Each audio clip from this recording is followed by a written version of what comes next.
Kamu tidak saya undang.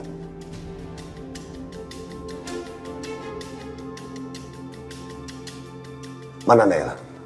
Mereka semua di luar. Wait, jemput mereka. Siap, Bos. Minggir kamu.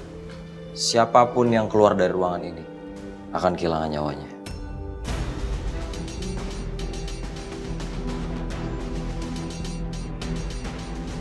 Oh, di luar ada pengantin dan kamu mau jadi palang pintunya. Kasian banget ya nasib kamu, Aska. Minggir kamu.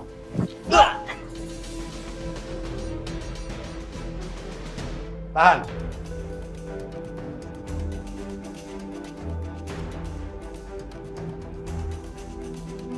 Nggak ngerti bahasa manusia kamu.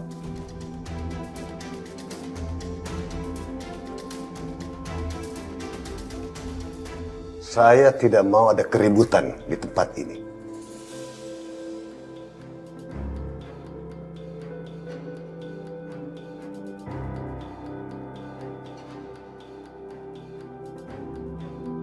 Saya kasih waktu 5 menit. Kalau mereka nggak masuk, saya nggak akan nunggu lagi. Walau nyawa taruhannya.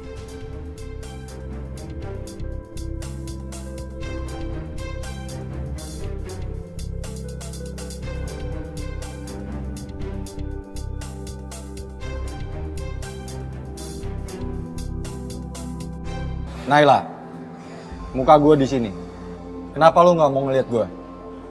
Aku udah pernah bilang sama kamu, aku nggak mau ngeliat muka kamu. Tapi aku harus lakuin ini. Bisa-bisanya kamu ngancurin hidup perempuan yang nggak punya salah apa-apa sama kamu. Bahkan deket aja enggak.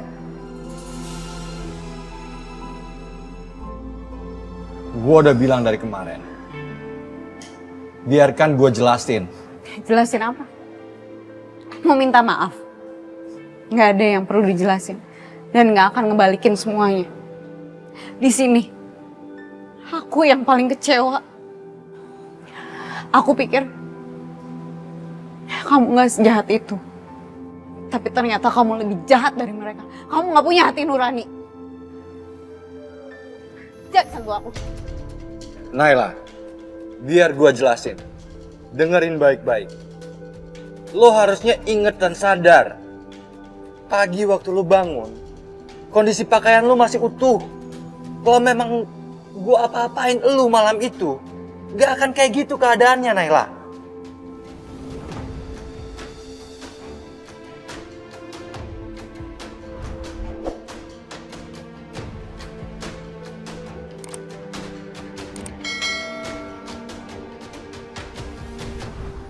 Tapi aku gak ngerti.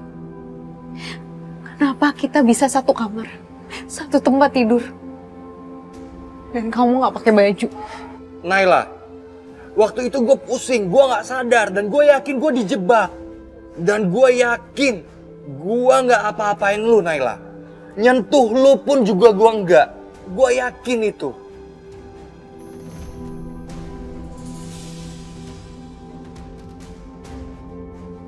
Kalau nggak percaya sama gue nggak apa-apain lo. Kita ke dokter kandungan, kita cek.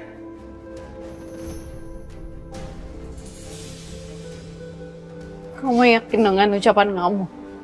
Gue yakin. Kamu yakin gak apa-apain aku? Kalau lo emang masih nggak percaya, kita ke dokter sekarang.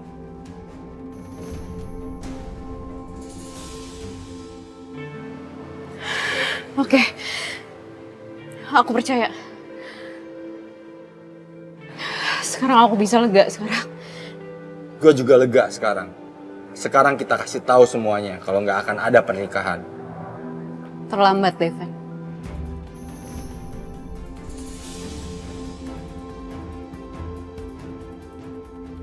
Pernikahan itu tetap dilakukan. Aku nggak akan ngerubah keputusan aku untuk nikah sama kamu.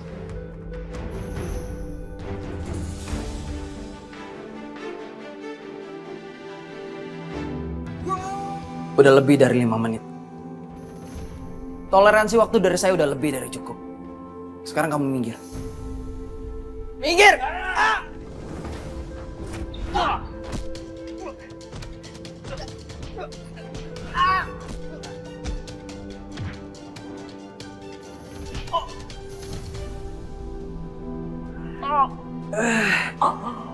Bawa dia.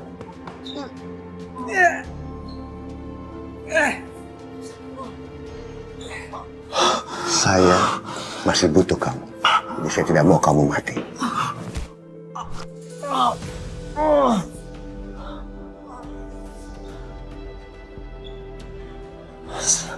Sekarang waktu yang tepat untuk mengungkap semuanya. Oh, kamu berani? Nela harus mengerti apa yang dia cari selama ini. Sekalipun nyawa saya taruhannya. Semuanya harus terungkap. Jadi kamu mau memberitahukan siapa pelakunya? Itu rencana kamu? Bawa dia, Wan.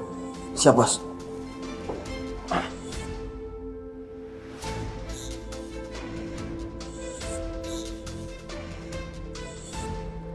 Naila, tunggu.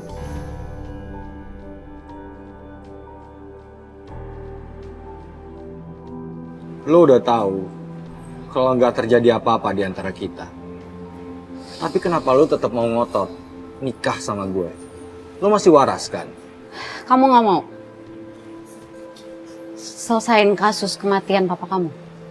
Bukannya pembunuhnya udah ngaku? Aska kan? Bukan.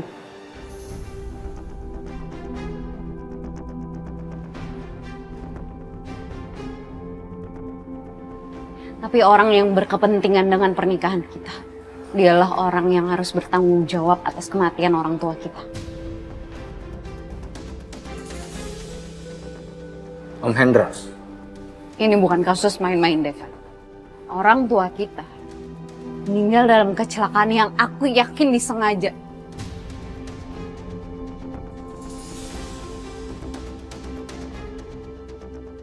Aska bisa aja mengaku. Tapi aku yakin dia melakukan ini karena dia menutupi sesuatu.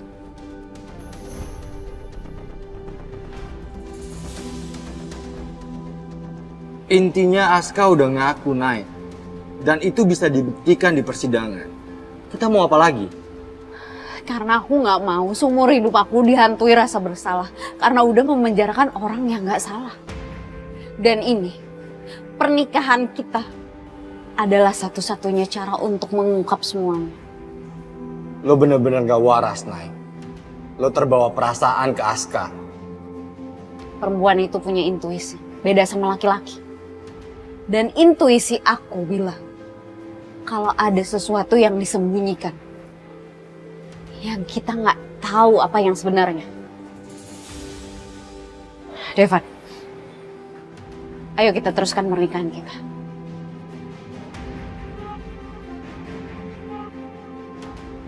Naila, tapi kita bisa terjebak dalam pernikahan ini selamanya. Lo mikir nggak sampai ke situ? Aku rasa semua ini sepadan, Devan. Aku nggak akan pernah ngerasa tenang seumur hidup aku kalau kasus ini belum terungkap. Devan, aku butuh kamu.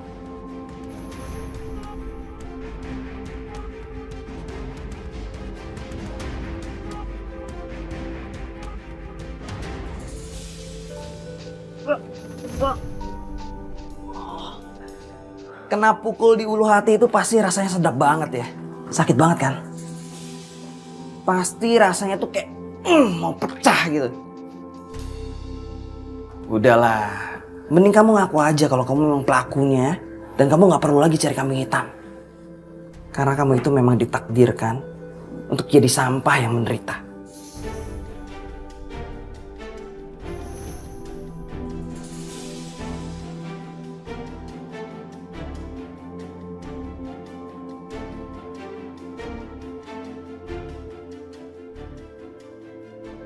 Udah, nggak usah ditahan. Nangis aja nggak apa-apa kok. Nggak ada orang di sini. Paling saya doang yang tahu. Tapi tenang aja, saya bisa jaga rahasia.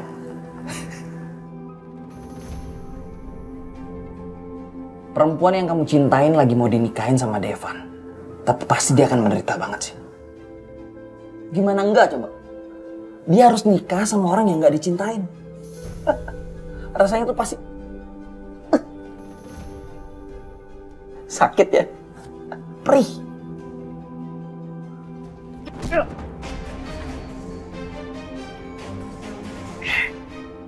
Sebaliknya, kamu harus puas ditakdirkan menjadi orang yang terhina.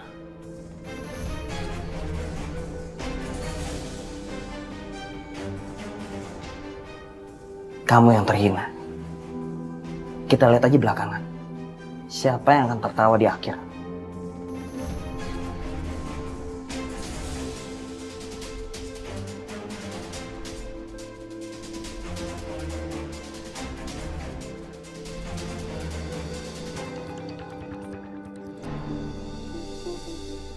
Nanti kalau bisa dipercepat, Pak ya. Naila.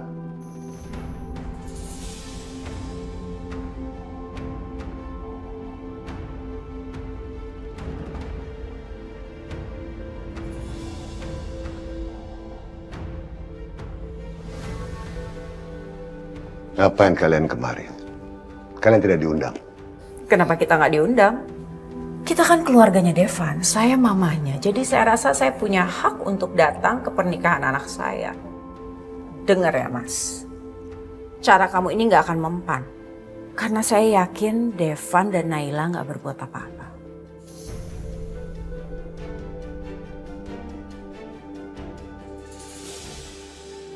Jangan sok tahu. Kamu nggak ngerti. Kamu tidak ada di situ kejadiannya. Yang ada malah Advin.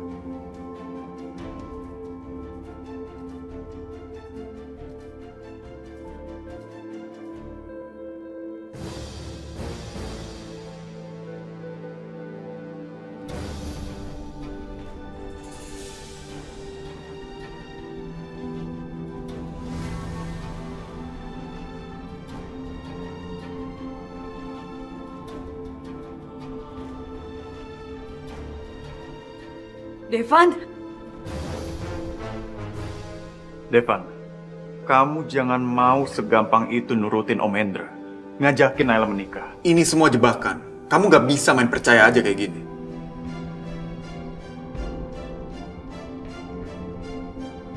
Kalian berdua kenapa pandang-pandangan gini sih? Saya siap untuk nikah sama Naila.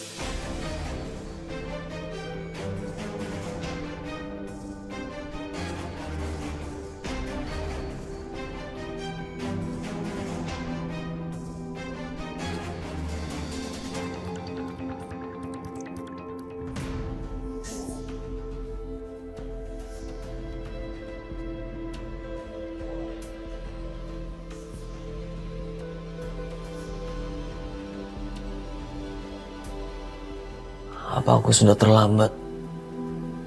Apa mereka sudah menikah? Bisa kita mulai ijab kabulnya. Silakan, Pak. Silakan dimulai.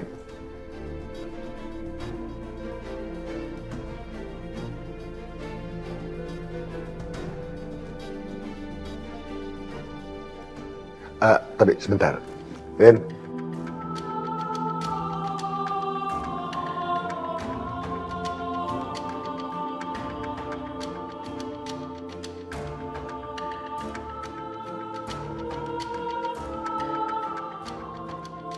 Buat apa pakai beginian?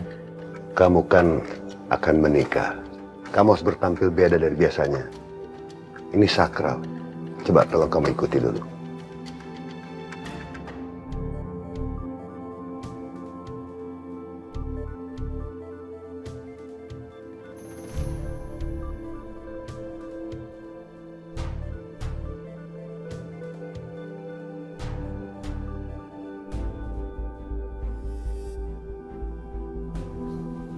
Ya. Silakan, Pak. Kalau semua sudah siap, bisa kita mulai.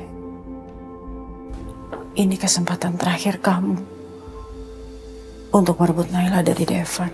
Ma, Kamu tuh sedih, Gio. Mama bisa lihat di mata kamu. Kalau kamu emang cinta sama Naila, buktikan sekarang. Ma, Karena yang harusnya menikah itu kamu, bukan Devan. Cinta selamanya nggak harus memiliki. Apalagi Naila sekarang udah memilih. Dan bukan aku yang dipilih.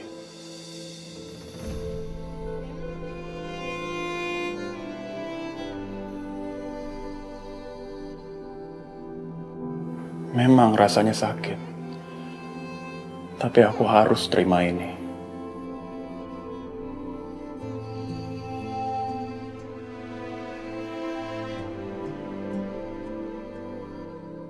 Karena calon mempelai perempuan sudah tidak punya lagi ayah dan saudara laki-laki, maka walinya dipilih oleh KUA setempat.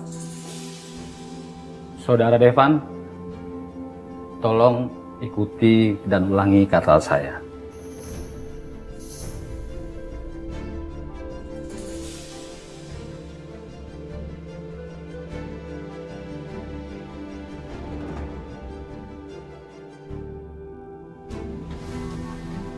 Gio, sebelum ijab kabul, ayo nak.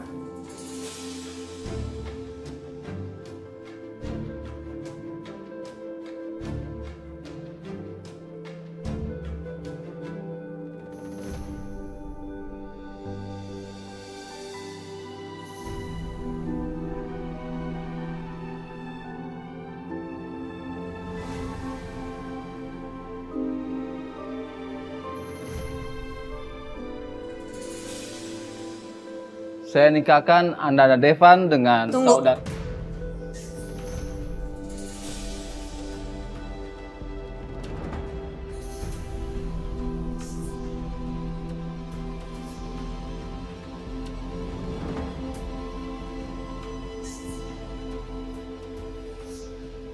Ada apa, Nela? Saya akan tetap melanjutkan pernikahan ini.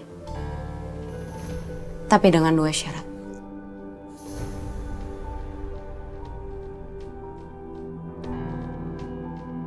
Saya anggap syarat ini sebagai mahar pernikahan saya.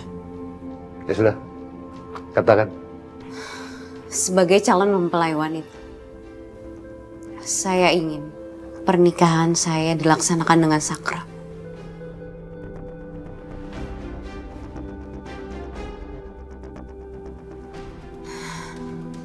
Saya sedang menunggu seseorang.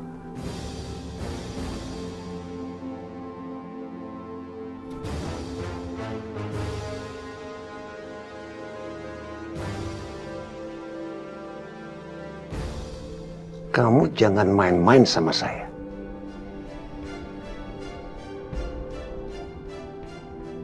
Saya serius.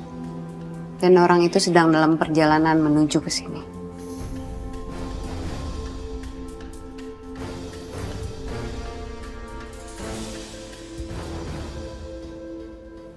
Ada apa ini? Siapa orang yang akan datang?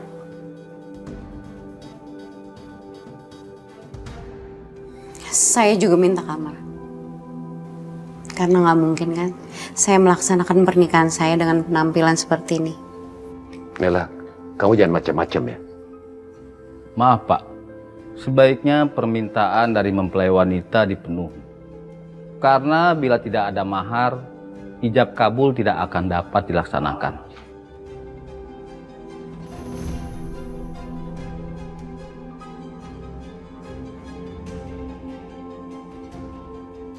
Ikut saya.